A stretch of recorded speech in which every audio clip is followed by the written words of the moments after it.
ever since I could remember, I've only cared about three things: travel, dance, and the planet. Well, fast forward a couple years and you'll find me traveling the country, dancing with the Broadway show, and bringing you the hottest, coolest, and greenest places to see and ways to travel. I'm your host, Selena, and this is Green Means Go.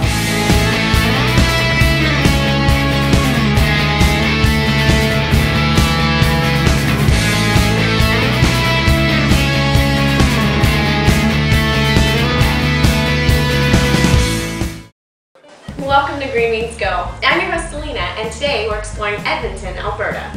There's a lot to do in this Western Canadian town, from historical theme parks to festivals to museums. And any good traveler's first question is, how am I going to get around quickly?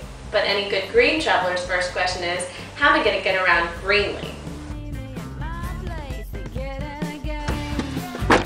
Your initial instinct may be to rent your own car and offset the carbon, which is a concept we'll be covering in an upcoming Green Means Go episode. But really, with as much great public transit as there is all over Edmonton, there's no need for you to rent your own car. With light rail systems, or LRT system rides, starting at $2.50 a ride, with free transfers to buses, or $7.50 for the whole day, you can get everywhere you need to go all over Edmonton, cheaply and greenly. The transit lines are really easy to navigate, and with the help of their website, www.takeets.com, you can help plan out your trip using their mapping tool. And then I go there. Print. See? It is easy. Your greenest option, of course, is walking, and in the right weather, it can be your initial mode of transit, especially in downtown Edmonton. All along Jasper Avenue, there's boutiques, the city center mall, and of course LRT and bus stops, so they'll take you anywhere you need to go all over the city.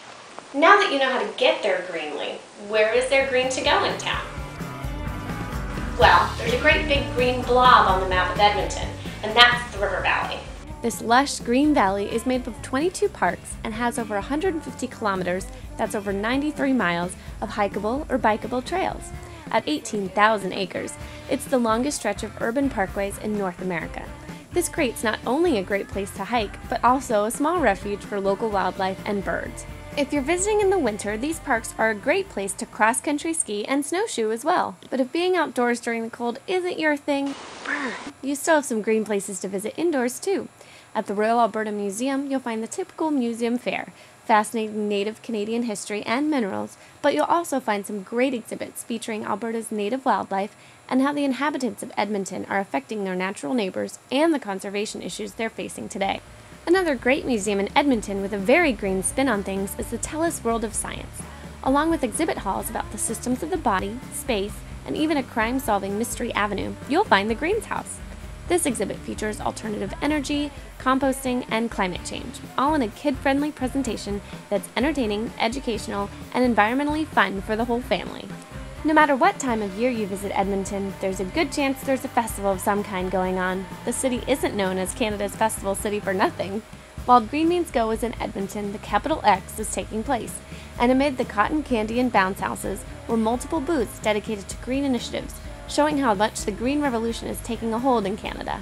Edmonton's biggest claim to fame, however, is the West Edmonton Mall, also known as the largest mall in North America. While huge shopping malls probably aren't the greenest things you could imagine, there are a few green benefits to this gigantic shopping mecca. To get there, you can take a dedicated bus line that whisks visitors straight from downtown to the continent's largest mall, so you can get there without making the continent's largest carbon footprint.